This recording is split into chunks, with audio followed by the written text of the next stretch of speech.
Bismillah. Assalamualaikum warahmatullahi wabarakatuh. Waalaikumsalam warahmatullahi wabarakatuh. Ustadz, saya mau tanya amalan yang baik buat ibu yang sudah meninggal, karena selama ibu hidup di dunia saya belum bisa memberikan kebahagiaan kepadanya. Terima kasih. Waalaikumsalam warahmatullahi wabarakatuh. Pertama izinkan saya turut berdoa mohon pada Allah Subhanahu wa taala semoga ibunda saudaraku akun Faisal Said diberikan rahmat oleh Allah Subhanahu wa taala, dilapangkan di alam kuburnya, diberikan cahaya oleh Allah Subhanahu wa taala, diterima amal-amal saleh beliau, dijadikan alam kuburnya bagian dari taman-taman surga yang dibentangkan oleh Allah, dan semoga kita semua dikumpulkan dalam kebaikan bersama beliau dan juga bersama Rasulullah sallallahu alaihi wasallam pada waktu yang telah Allah janjikan. Selanjutnya, baik terkait dengan pertanyaan ini, saya juga berbahagia bahwa Masya Allah ada pertanyaan dari Anda seperti ini menunjukkan satu bagian yang tidak mudah didapati sebagai rasa cinta dari anak kepada orang tua, karena tidak semua anak bisa memiliki perasaan semacam ini.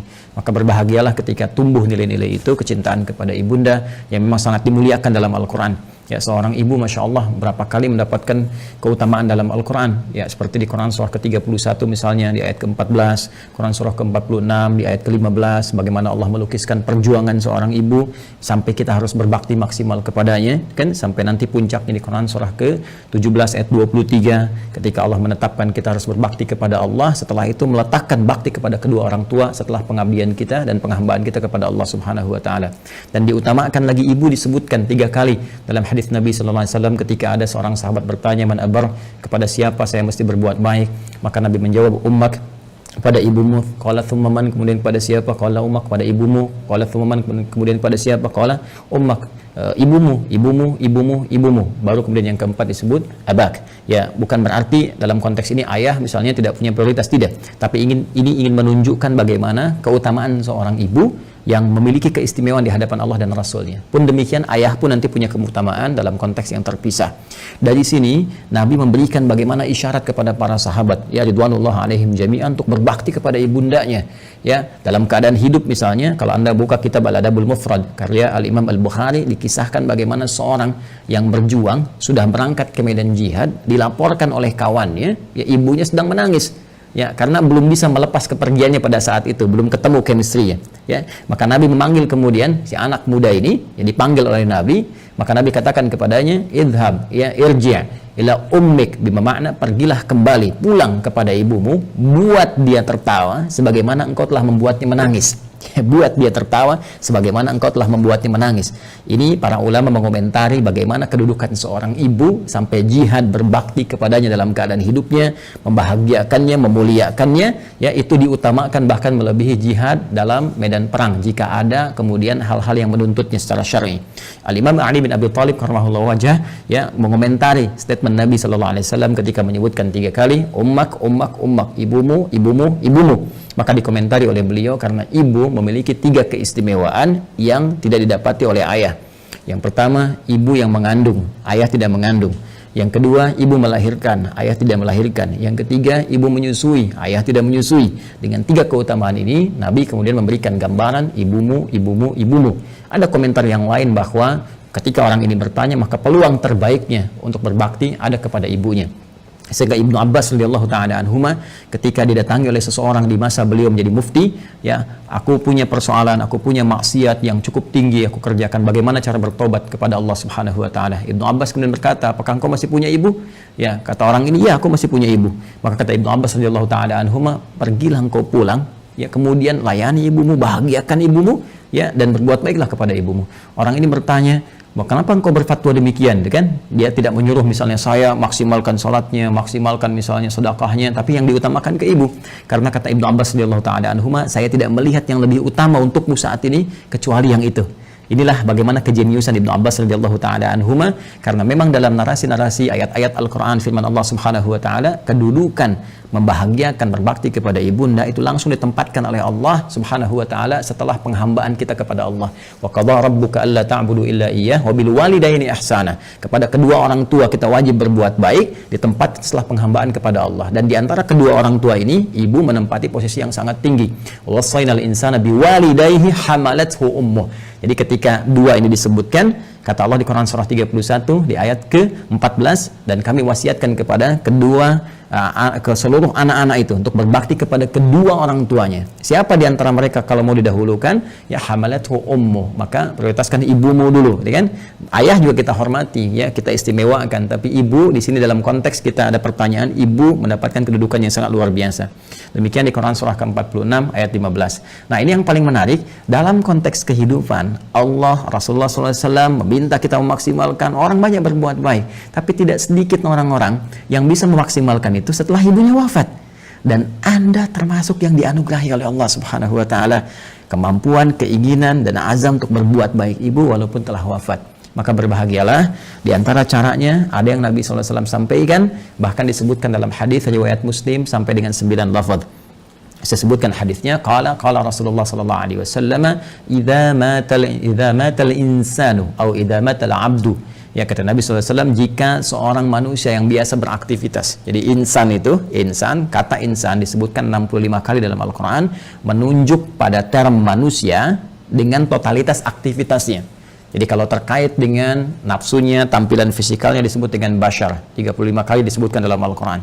Jika terkait dengan sifat-sifat lembutnya, harmoninya, yang berbeda dengan jin, ya, dari penampakan dan gaibnya, itu disebut dengan al-ins. 18 kali ins dan jin dipasangkan dalam Al-Quran. Kemudian ada lagi menyebut sifat sosialnya an-nas, setidaknya 241 kali kurang lebih disebutkan dalam Al-Quran. Jika menyebut asal genetiknya disebut dengan Bani Adam, disebutkan 7 kali dalam Al-Quran. Nah, kalau disebutkan insan, al-insan 65 kali disebutkan dalam Al-Quran, itu menunjuk kepada totalitas aktivitas. Jadi saat mulai bangun tidur sampai tidur lagi. Nah, kata Nabi, idza matal insanu, jika manusia yang biasa beraktivitas dari mulai bangun tidur sampai tidur lagi, dari bangun sampai tidur lagi, kemudian meninggal, wafat. Ya, di kalimat pertama ini, pembuka hadis ini ingin memberikan kesan kepada kita bahwa mohon maaf sekali, sepadat-padat apapun kita beraktivitas, pada akhirnya meninggal juga. Pada akhirnya wafat juga. Karena itu pembuka hadis ini memberikan satu pengingat yang sangat penting kepada kita. Jangan lupa, awas, jangan lalai bahwa satu saat kita akan pulang kepada Allah. Apa yang kemudian ingin dipertaruhkan di dunia ini sampai Anda lupa mengerjakan ibadah, berangkat gelap, pulang gelap, demi harta tidak seberapa yang kalau didapat kemudian meninggal juga belum tentu dipakai, sampai berselisih, sampai bertarung, sampai ada yang saling menyingkirkan, menyungkurkan, bahkan mohon maaf sekali menumpahkan darah. Waliyadzubillah. Allah, berlindunglah kepada Allah Subhanahu wa taala. Berlindunglah. Karena apapun yang Anda dapatkan saat di dunia, satu saat akan ditinggalkan. Jika bukan Anda meninggalkan dunia, maka dunia akan meninggalkan Anda. Satu saat kita akan wafat. Dan bila seorang manusia telah wafat yang biasanya beraktivitas, ya, in qata'a sa'iru amalih, maka akan terputuslah semua aktivitasnya itu. Peluang dia mengumpulkan nilai-nilai kebaikan. Karena rumus kebaikan dalam Islam itu dengan konteks kehidupan akhirat yang telah kita selesaikan dunianya dan berpindah kepada dimensi lain, ya, barzakh kemudian akhirat, maka Al-Quran memberikan wawasan kepada kita, dan dengan wawasan ini kita diminta untuk mengumpulkan dan menyiapkan bekal terbaik. Ya, gambarannya kan seperti ini. Ini kan dunia, ya, yang saat ini kita sedang beraktivitas. Kemudian setelah itu kita pindah ke barzakh, pemisah. Ya. Kemudian akhirnya akhirat. Ini akhirat, ya. Ini yang terakhir. Akhirat. Ini ad-dunya. Kemudian ini barzakh. Bainahuma barzakhul la yabghiyan. Demikian di surat Ar-Rahman, ya. Nah, ini kan hakikat kehidupan kita di sini. Ini tujuan akhirnya. Ya, akhir kehidupan, karena itu disebut dengan akhirat. Sekarang kita ada di sini. Ya. Tempat beraktivitas sementara. Karena ini sifatnya sementara, maka semua yang ada di sini pun di sini, ya, sifatnya sementara. Ya, mohon maaf, usia kita ini sifatnya sementara, tidak abadi. Ya, hanya sementara saja. Dibatasi dengan apa yang disebut dengan ajal namanya. Ya kan? Jadi begitu ajalnya tiba, maka selesailah kemudian usia kita. Ini batasan ini contohnya misalnya di Quran disebutkan di surah ke-7 Al-A'raf di ayat 34. walikulli ummatin ajal, dan setiap umat itu bukan satu dua orang, semua umat yang pernah beraktivitas di bumi mereka memiliki batas usia. Fa idza jaa ajaluhum la yastakhiruna sa'atan wa la yastaqdimun. Jika telah tiba ajalnya, maka tidak akan pernah bisa dimajukan atau dimundurkan. Pada saat itu berhenti, selesai. Ya, berhenti dan selesai, akan didatangi oleh maut namanya. Ya, maut. Di Quran surah ketiga Ali Imran di ayat 185. Kullu nafsin dha'iqatul maut. Maka maut datang ya untuk sudah menerapkan perintah Allah Subhanahu wa taala sesuai dengan batas ajal ini dan mengambil kembali untuk memindahkan kepada dimensi berikutnya. Yang bertugas membawa maut ini nanti ada bahkan satu malaikatnya khusus, spesifik, disebut dengan malakul maut ya di Quran surah ke-32 di ayat yang ke-11 ya, paling kanan agak ke bawah. Qul yatawaffakum malakul mautil ladzi wukkila bikum. Ya, katakan Muhammad SAW bahwa setiap yang hidup itu akan didatangi oleh malakul maut. Jadi ada malaikat khusus ya yang ditugasi untuk membawa maut. Maka kalau ini sudah tiba, maka selesai ajal. Nah, maka yang biasanya kita ini beraktivitas, aktif, bekerja dengan segala yang kita dapatkan dalam kehidupan dunia. Mohon maaf, bidangnya mungkin beragam, ya. Ada yang di kesehatan, kedokteran, medis, ada yang insinyur, ada yang di militer, tentara, ada yang Polri misalnya, ada yang di politisi, ya, di politik, jadi politisi misalnya, ada yang di pemerintahan, birokrat, ada yang ustadz mengajar, dosen, guru dan sebagainya. Pada akhirnya, sepanjang semua bernama makhluk, ya, dan spesifik manusia, pada akhirnya semua kegiatan itu akan tuntas, selesai. Ya, semua manusia yang beraktivitas tadi disebut dengan insan, al-insan. Ya, ada surah ke-76 dalam Al-Qur'an, al-insan. Ya, kata Nabi, idza matal insan, jika semua manusia yang beraktivitas ini sudah tiba nih, sudah tiba ajalnya. Ya, tiba maut. Ya, maut itu sifatnya, keadaannya. Mata itu kata kerjanya, mata yamutu mautan. Ya, mata yamutu mautan. Idza matal insan, jika tiba maut ini menjemput manusia, ya, sudah datang ajalnya, tiba maut dan menghentikan semua aktivitas yang pernah ia lakukan. Tadi saya katakan, semua pembuka di hadis ini kalimatnya singkat padat, cuma 2 kata, matal insan, tapi pesannya sangat dalam, memberikan kesan bahwa apapun yang kita banggakan pada hakikatnya akan selesai. Apapun yang kita tonjolkan dalam kehidupan, pada hakikatnya akan selesai. Apakah harta benda yang kita tampilkan, apakah kedudukan yang kita tonjolkan, dan sebagainya, semua akan tuntas, selesai dengan tibanya maut. Ya, karena sifatnya kehidupan kita di dunia ini sementara, maka usia pun sementara, bekalnya pun sementara. Silakan Anda kumpulkan sampai banyak bermewah-mewah misalnya, mohon maaf, kendaraan banyak yang mewah, pakaian mewah, pada akhirnya meninggal nggak dibawa. Ya, alam kubur itu tempatnya hanya setempat seukuran jasad kita saja. Nggak ada seukuran rumah Anda, seukuran mobil Anda untuk memasukkan semua aset Anda. Tidak, selesai kawan. Karena itu sering-kali merenung, sering-sering merenung. Pada akhirnya, apa sih yang mau dicapai di kehidupan dunia ini? Kalau kita memang akan berpindah. Dan setiap tempat yang disinggahi, fitrahnya membutuhkan bekal. Ya, Anda saja di dunia, saya sering katakan, dalam konteks kehidupan dunia saja, misal, saat ini saya ada di Bekasi misalnya, ya kan? Saya akan pergi di satu provinsi yang sama, ya. Misalnya ke Bandung lah, sama-sama Jawa Barat misalnya. Atau ke tetangga ke Jakarta misalnya. Ya. Ini kita ke Jakarta saja yang jaraknya tidak terlampau jauh, mesti punya bekal. Ke Bandung mesti punya bekal. Apatah kalau saya ingin ke Sumatera, kalau saya ingin ke Papua, atau saya ingin keluar Indonesia misalnya, pasti harus punya bekal. Mustahil berpindah tempat, ruang, dan waktu tanpa bekal memadai yang kita bawa. Itu mustahil. Ya, nah kalau dalam konteks keduniaan saja mesti punya bekal, maka bagaimana dengan dimensi yang berbeda? Dunianya kita tinggalkan. Ini kan kalau dari sini masih ke Malaysia, masih dunia, ya kan? Ke Amerika masih dunia. Ini sekarang kita meninggalkan dunia. Bahkan pengumuman disampaikan telah meninggal dunia. Artinya meninggalkan dunia, maka mutlak mesti punya bekal. Dan di dalam konteks keduniaan saja, bekalnya bisa beda. Saya pergi ke Arab, di Arab mungkin kulturnya beda, makanan pokoknya tidak sama, maka bekal yang dibawa pun akan menyesuaikan dengan itu. Sekarang kalau dalam konteks kehidupan dunia saja, bekal di satu tempat bisa berbeda, maka apalagi dengan dimensi yang berbeda. Mesti ada bekal untuk hadir ke sini. Ya. Di saat kita bawa ke sini, semua bekal dunia tanggal, yang dunia ini hilang. Ya, karena beda tempat. Sekali lagi, apa yang kita bawa di sini, kita bawa rupiah dari sini. Apakah akan laku dibawa di Amerika? Ya, laku misalnya dibawa di Kanada, laku dibawa di Jerman dan sebagainya. Belum tentu. Belum tentu. Kita harus tukar dulu gitu kan? Atau barangkali belum berlaku misalnya dan seterusnya. Boleh jadi. Nah, sekarang kita akan pindah tempat, dimensi berbeda. Apa yang harus kita bawa? Apa yang harus kita siapkan di dunia ini? Ya, sehingga kita bisa bawa saat berpindah ke alam barzakh ini sebagai persiapan menuju akhirat. Ya. Maka tiada lain, rumusnya lanjutkan hadisnya. In qata'a sa'iru amalih, maka terputus semua peluang amalnya. Ya, pertama amal. Nah, amal. Amal itu masih umum. Amalan itu masih umum. Semua perbuatan manusia yang akan dipertanggungjawabkan di hadapan Allah disebut dengan amal namanya. Ya, faman ya'mal mithqala dzarratin khairan yarah wa man ya'mal mithqala dzarratin syarran yarah.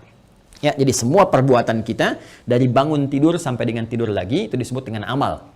Nah, ini kalau sudah meninggal, mata, datang maut, ya, terputus semua amal, aktivitas selesai. Ya. Nah, cuma diberikan kemudian gambaran kepada kita. Ada amal ini yang saat dikerjakan itu dicatatkan punya nilai. Yang nilai ini menjadi bekal yang akan dibawa ke dimensi selanjutnya, ke ruang selanjutnya setelah kita wafat. Singkatnya dibawa ke alam barzakh, bahkan sebagai bekal menuju akhirat. Dan ini bisa kita siapkan saat di dunia. Ya, apa nama amalnya? Ini yang disebut dengan amal saleh.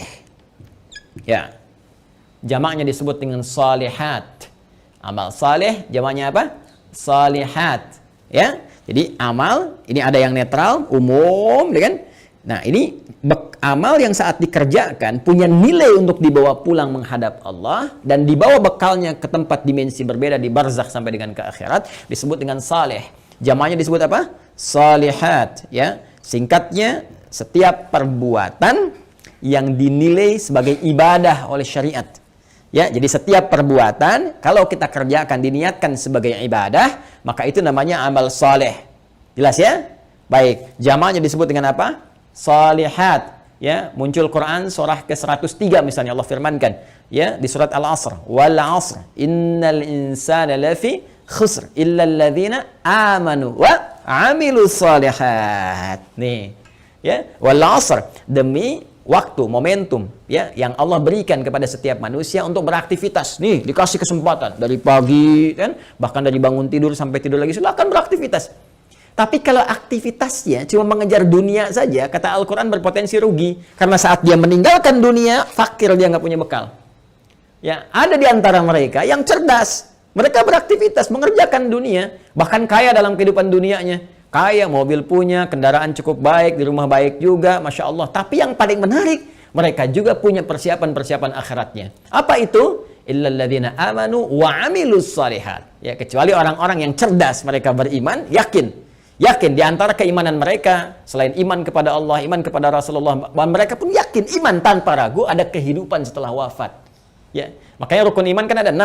Ya, rukun iman yang kelima kan apa? Iman pada hari akhir. Hari akhir itu implementasinya yakin kita akan meninggal, yakin akan dihisab. Karena kita yakin kita punya iman, kita siapkan. Itu cara memahaminya. Karena itu orang cerdas menyiapkan setelah wafatnya ada kehidupan. Anda yakin nggak? Kalau Anda nggak beriman, nggak usah komen. Tapi kalau Anda yakin Anda beriman, Anda siapkan.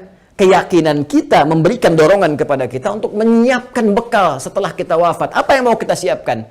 Allah saking rahmannya memberikan bocoran kepada kita, bimbingan kepada kita. Nih, siapkan bekal ini. Ini bekal yang cuma satu-satunya dibawa saat kita wafat. Apa itu? Wa amilus salihat. Ini dia. Amal-amal saleh.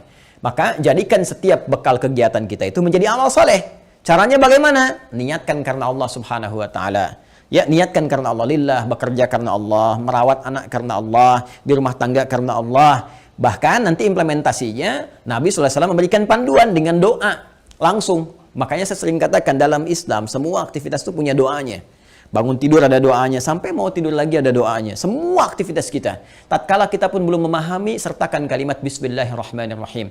Kullu amrin dzibalin la yubda'u fihi Bismillahirrahmanirrahim fahuwa abtar au a'ta'. Setiap perbuatan baik yang tidak disertakan Bismillahirrahmanirrahim karena Allah, Bismillah saya kerjakan ini karena Allah. Ya, kalau Anda tidak sertakan itu, tidak niatkan karena Allah, fahuwa abtar au aqta, maka terputuslah peluang bekal akhiratnya. Kalau Anda kerjakan, misal saya mau nulis nih Bismillahirrahmanirrahim atau singkat Bismillah misalnya kan, saya niatkan karena Allah supaya tulisan ini punya manfaat, supaya tulisan ini punya nilai di hadapan Allah. Maka begitu saya tuliskan misal ya, ini saya tuliskan bekal dunia amal saleh misalnya. Saya tuliskan karena Allah, lillah, supaya kita bisa pahami ini semua. Maka pekerjaan amal saleh ini, amilus salihat, ketika kita niatkan karena Allah, diberikan nilai oleh Allah. Nilai itulah yang disebut dengan hasanah namanya. Hasanah. Hasanah. Ini dia. Hasanah. Nah, berapa nilainya? Berapa poinnya? Disampaikan dalam Quran surah ke-6 Al-An'am di ayat 160. Man jaa'a bil hasanati falahu asyru amthaliha. Siapa yang mengerjakan kebaikan, diniatkan sebagai ibadah karena Allah, menjadi amal saleh, maka dia punya poin hasanah. Setiap satu kebaikannya dicatatkan langsung 10 nilainya. Ini nilai terendahnya, 10. Ya, 10. 10 itu hitungannya bukan 1, 2, 3, 4, tidak. Dalam pandangan Allah berbeda cara menghitungnya. Di hadis Muslim datang ke masjid saja, kan baru datang untuk niat ibadah dapat 25. Satu kedua 500 tahun, dua ketiga 500 tahun, demikian seterusnya. Dan ini poin yang paling kecilnya. Nanti ada kalau infak bisa berapa, gitu kan? Nanti ada kalau baca Al-Quran bisa berapa, lebih banyak, lebih banyak, lebih banyak lagi. Nah, itu yang disebut dengan hasanah. Karena itu sering kita berdoa di Quran surah kedua Al-Baqarah di ayat ke-201. Wa minhum may yaqulu rabbana atina fid dunya hasanah wa fil akhirati hasanah wa qina adzabannar. Dan di antara mereka banyak yang berdoa kepada Allah, ya Allah, mohon bimbing kami untuk mengerjakan semua kegiatan dunia punya nilai akhiratnya hasanah. Dan di akhirat bisa dilihat hasanah itu ya Allah, sehingga mengantarkan kami pada rahmat-Mu dan memasukkan dengan rahmat itu ke dalam surga-Mu, ya, berjumpa dengan Rasulullah sallallahu alaihi wasallam. Amin, kan? Nah, kalau seorang meninggal terputus semua peluang ini. Ya, jadi nggak bisa mengerjakan hasanah lagi.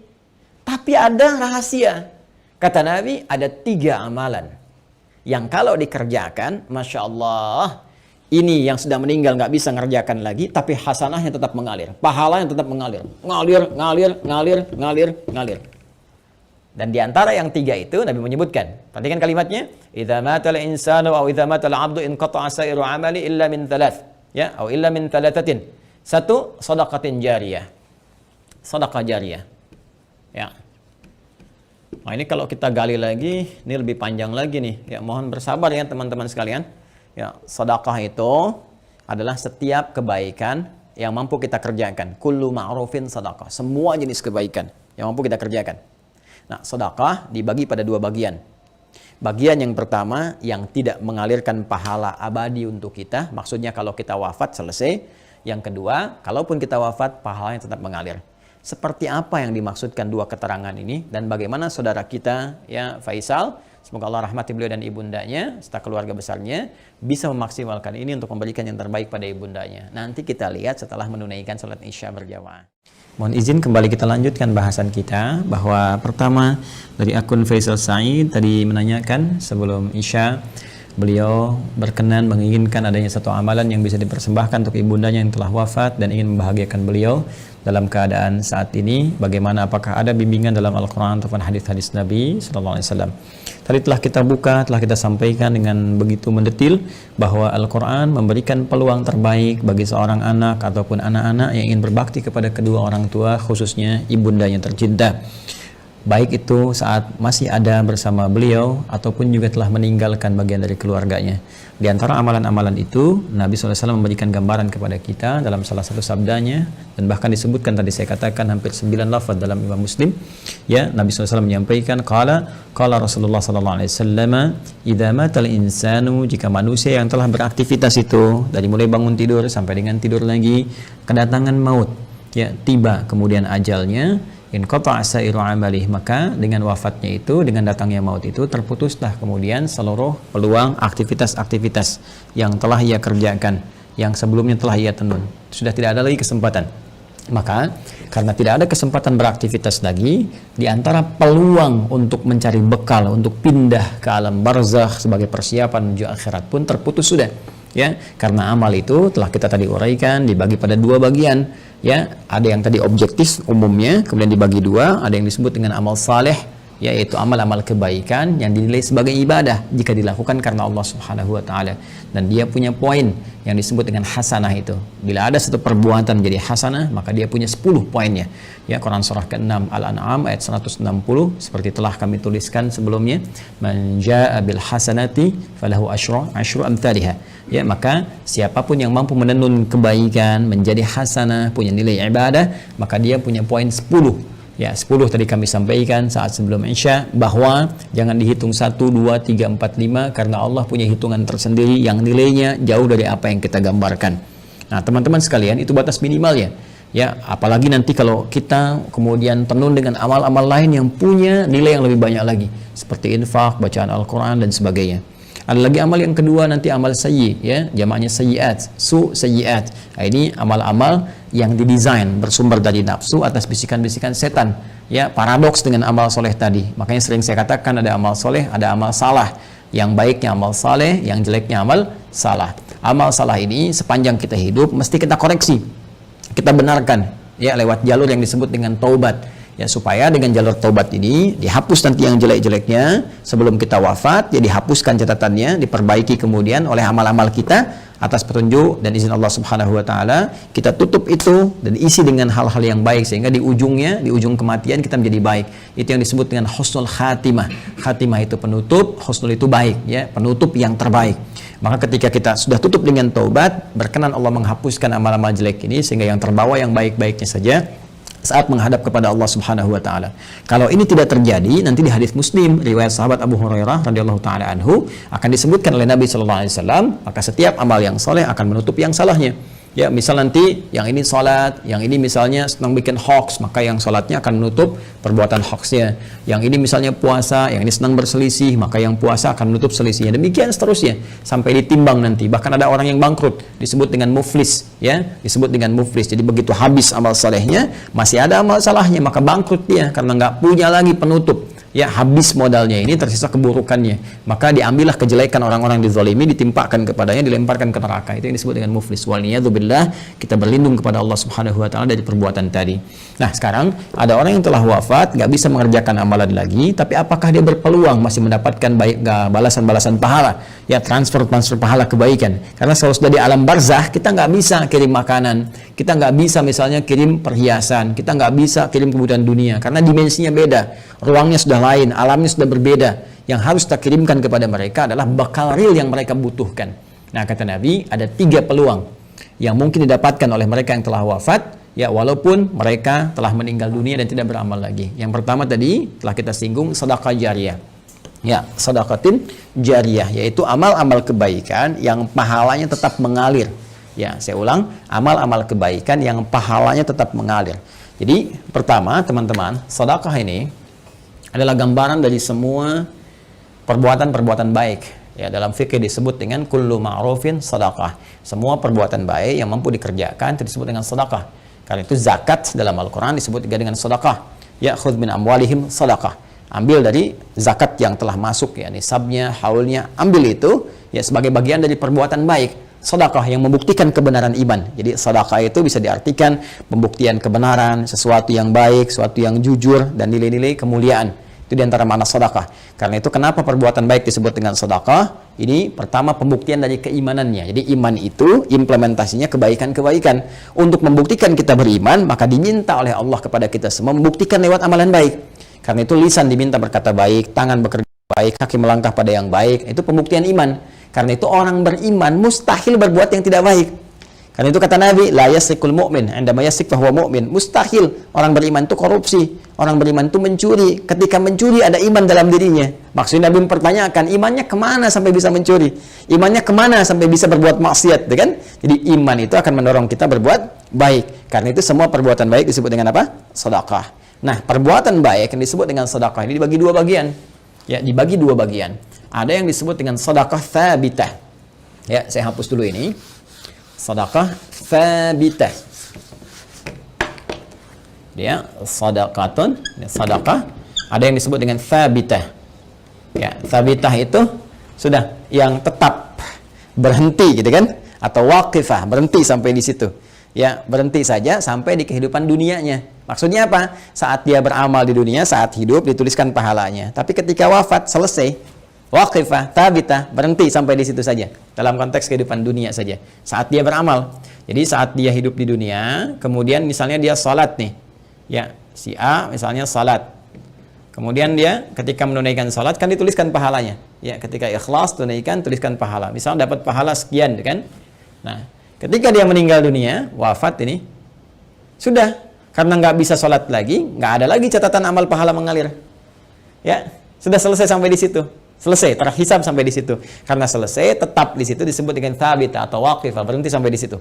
Ya. Nah, ada yang menarik nih. Orangnya sudah meninggal, sudah nggak di dunia lagi. Ya, sudah berpindah ke dimensi lain, dia pindah ke barzakh, alam pemisah. Ya, disebut dengan alam kubur. Terpisah dia dengan dunia tapi belum sampai ke akhirat. Ya, alam pemisah antara dunia dengan akhirat disebut dengan barzakh. Ya, baik. Ketika berpindah kepada barzakh ini, nggak ada peluang amal lagi. Tapi yang menarik, walaupun dia nggak mengerjakan amalannya, pahalanya tetap mengalir. Nah, mengalir dalam bahasa Arab disebut dengan jara yajri, jarian wa jariyatan. Ya, maka karena ini sifatnya ada muannats-nya disebut dengan jariyah. Jariyah. Ya. Baik, ini apa namanya sifat dan mausuf ya, disifati sedekah, ya sedekah, perbuatan-perbuatan baik jariyah yang pahalanya terus ngalir sampai kehidupan berakhir. Ya, sampai hari perhitungan tiba, kiamat terjadi, ya perhitungan pahala, baru kemudian di situ hitungan dikumpulkan keseluruhan disebut dengan hisab. Ya, disebut dengan apa? Hisab. Jadi sepanjang kiamatnya belum terjadi, kemudian belum terputus kehidupan dunia keseluruhannya, maka terus saja ngalir di pahalanya, ngalir, kumpul, masya Allah, walaupun orangnya telah meninggal dunia. Nah, ini sedekah jariyah ini punya dua sumber. Ya.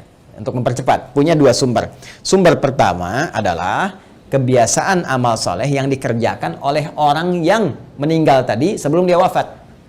Jadi sebelum dia wafat, dia punya kebiasaan beramal. Ya, yang amalan ini setelah dia wafat pun masih ada tuh. Ya, merambat peluang amalannya sehingga pahalanya terus mengalir kepada yang bersangkutan. Apa di antara contohnya misalnya? Nah, contoh misalnya yang bersangkutan sebelum meninggal dunia pernah misalnya menyumbang untuk kepentingan di masjid. Masya Allah misalnya sedang ada perbaikan masjid, kan? Lalu disumbangkanlah untuk bikin keran wudhu misalnya. Masya Allah, walaupun orangnya meninggal, keran wudhunya masih ada, dipakai orang. Setiap dipakai, mengalir, pahala terus mengalir. Sepanjang itu ada. Karpet masjid misalnya kan disumbangkan, dipakai terus, walaupun orangnya meninggal, tetap pahalanya mengalir. Ngalir. Masya Allah. Pesantren, pembangunan, tadi ada beberapa informasi yang saya sampaikan terkait update, nanti di akhir saya tegaskan kembali. Ya, Masya Allah misalnya bikin pesantren untuk ahli Al-Quran, bahkan misalnya ada mushafnya, ya kan kita buka juga tuh wakaf untuk mushafnya, untuk perangkat hafalan, itu Masya Allah setiap yang menghafal dapat pahalanya. Makanya saya sering katakan kalau beramal kita mesti cerdas, dengan modal sekecil-kecilnya dapat keuntungan sebanyak-banyaknya. Ya, contoh misalnya kita punya uang 50.000 nih. Kita bisa punya banyak pilihan untuk beramal saleh. Tapi kalau kita bisa gunakan 50.000 misalnya untuk sedekah jariyah. Saya punya pos uang misalnya 50.000 nih. Saya pengen jadi pahala di hadapan Allah. Mana yang akan saya gunakan? Maka Anda bisa melihat dengan bijak. Anda mau pilih mana yang thabit atau waqifah, berhenti sampai di situ. Misal Anda berikan makanan, kasih misalnya orang butuh untuk makan supaya energi dia ada. Dia makan tuh. Dari energi itu dia pakai untuk sholat misalnya. Ya, dia akan gunakan untuk sholat seketika ketika energinya selesai pahala Anda. Ya, Anda gunakan beli mushaf, misal dapat 2, Anda berikan ke penghafal Quran. Masya Allah, penghafal Quran menghafal Quran menggunakan mushaf Anda. Demi Allah saya katakan, penghafal Quran itu nggak ada yang baca sekali. Ya, Alif Lam Mim, Dzalikal kitabu, bukan menghafal. La raiba fi, dzalikal kitabu la raiba fi, hudal lil muttaqin, dzalikal kitabu la raiba fi, hudal lil muttaqin. Saya mau tanya pada Anda, berapa kali dia mengulang? Berapa kali dia mengulang-ulang? Dan yang paling dahsyatnya, bukankah bacaan Al-Quran itu dinilai berdasarkan hurufnya? Bukan ayatnya. Bukan jumlah ayatnya, tapi jumlah hurufnya. Man qara'a harfan min kitabillahi falahu 10 hasanat. Siapa yang membaca satu huruf saja dari kitab Allah, dia mendapatkan setiap hurufnya 10 kebaikan. Dan berapa banyak pengulangan disebutkan oleh penghafal Al-Quran. Jadi dengan modal 50.000 itu berapa banyak pahala dapatkan. Nah, kadar Allah, si A ini misalnya dapat 2 orang nih, si A dengan si B sudah hafal dia dua-duanya. Dipakai jadi imam, Masya Allah, ngajarkan lagi, ini merambat lagi. Mushafnya masih ada, diwariskan lagi pada orang lain. Allahu Akbar, lahir dari sini misalnya 10 santri, sini 10 santri, ini punya murid lagi, modal cuma 50.000, berapa yang didapatkan? Maka dari itu cerdas-cerdas saat hidup mencari apa yang kira-kira bisa mendapatkan jariah di sini. Ya, tidak harus dengan harta, bisa dengan tenaga. Makanya kalau ada misalnya ya kegiatan di masjid, ikut di situ, kan? Dengan tenaga kita atau dengan sebatas yang kita mampu dan sebagainya, ya. Apa yang bisa kita lakukan? Ini jariah. Nah, ada lagi kondisi orangnya misalnya sudah tidak ada. Ya, ini bisa dikerjakan oleh siapa? Oleh anak misalnya. Ya, anak. Apa yang dilakukan oleh anak? Seperti tadi. Ya, misalnya dia membelikan mushaf, dikirimkan misalnya kepada siapa? Ya, kepada para penghafal Quran. Niatkan itu untuk misalnya diarahkan kepentingan ibundanya. Tadi seperti yang tadi disampaikan. Ya Allah, saya berniat dengan wakaf mushaf ini atas nama ibunda saya. Itu boleh dilakukan. Sah dikerjakan, boleh-boleh saja, silahkan. Ya, Anda punya berapa? 50.000, 100.000, niatkan. Ya Allah, saya mau bantu untuk pesantren, saya niatkan untuk ibu saya. Sah, boleh, kirimkan itu. Ya, kirimkan, sampaikan, boleh dengan itu semua Anda lakukan. Dan Masya Allah, ketika itu dikerjakan, ada sesuatu yang akan terjadi, sesuatu yang berbeda. Ya, tapi juga ingat, tetap kita jaga dalam koridor amalan, amal solehnya. Nggak usah misalnya ditambahin apapun. Kalau saya sih sarankan, kalau Anda misalnya mau mushaf, sudah cukupkan dengan niat saja. Ya, dengan niat dalam hati kita bahwa ini kita niatkan untuk kepentingan ibunda saya. Ya, ini Anda nggak harus cantumkan misalnya, ya taruh foto misalnya atau taruh ini taruh itu nggak diperlukan menurut saya. Ya, walaupun mungkin ada pandangan berbeda, kita hormati. Tapi bagi saya pribadi cukupkanlah seperti itu apa adanya, sehingga dengan orang-orang membaca pun akan tercukupkan bagi pahala apa itu mengalir dengan izin Allah Subhanahu Wa Taala. Ya. Allah Taala alam bisawab. Ini bagian yang pertama, sedekah jariyah. Satu. Ya, kemudian yang kedua, teman-teman sekalian, bisa dalam bentuk ya ilmin yuntafa'u bihi, ilmu yang bermanfaat. Ya, ini juga bisa dikerjakan dari orang yang hidup, misalnya pernah mengajar, itu kan. Makanya saya sering katakan, mohon izin sekali anak-anak itu kalau dia dari kecil tuh orang tua mengajarkan. Ya, ajak misalnya sampingnya sholat, ajarkan. Al-Fatihahnya kalau bisa dari orang tuanya, ayah atau ibundanya. Karena akan dibawa terus sholat. Ya, dibawa sholat, ketika bisa dari orang tuanya, dipakai terus sholat, itu mengalir tuh, setiap anak sholat dapat bagian pahala. Ilmin yuntafa'u bihi, ilmu yang bermanfaat. Ya, bukankah orang tua banyak mengajarkan kebaikan? Pakai. Ya, dan yang ketiga, teman-teman sekalian, nah ini waladin salihin yad'u lahu, anak saleh yang banyak mendoakan kedua orang tuanya. Maka kalau tadi misalnya akun Faisal, saudara kita ingin berbuat baik, di antara 3 pilihan ini yang pertama bisa dilakukan, ya kan? Yang kedua bisa dipraktekkan, yang ketiga jadilah Anda pribadi yang saleh. Ya, jangan banyak larut dalam kesedihan. Manfaatnya nggak ada gitu kan. Sedih itu naluriah, fitrah, alamiah, biasa saja. Itu terjadi pasti. Nabi pun sedih ketika ditinggal Sayyidah Khadijah misalnya. Bahkan ketika ditinggal pamannya, beliau sedih sekali. Sedih ya, itu biasa, itu fitrah. Tinggal ibunda beliau sedih. Ya, namun apa yang harus dilakukan oleh kita? Kita alihkan kesedihan itu menjadi sebuah energi yang positif yang mengantarkan kebahagiaan pada orang yang telah meninggalkan kita.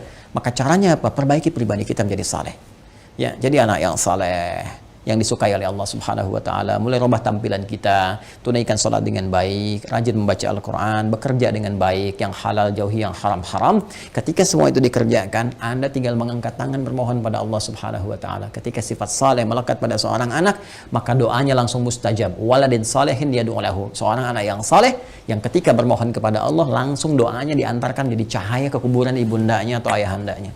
Langsung jadi cahaya. Dan itu boleh jadi pilihan terbaik yang bisa Anda lakukan untuk mempersembahkan pada ibunda Anda. Ya, kalau perbedaan pandangan dari para ulama itu biasa-biasa saja. Ya, A memandang, B memandang, tidak ada masalah. Tapi ijtihad satu tidak bisa membatalkan ijtihad yang lainnya karena peluang ini terbuka. Ya, jadi kalau ada tadi yang membatasi misalnya sepanjang dia masih hidup, tapi juga ada yang kemudian yang membatasi, yang menafsirkan tidak boleh dari orang yang hidup pun memberikan kebaikan-kebaikan karena perkara umum. Sepanjang tidak ada takhsisnya, tidak ada kekhususan, maka maknanya tetap umum. Jelas ya? Wallahu ta'ala alam bissawab.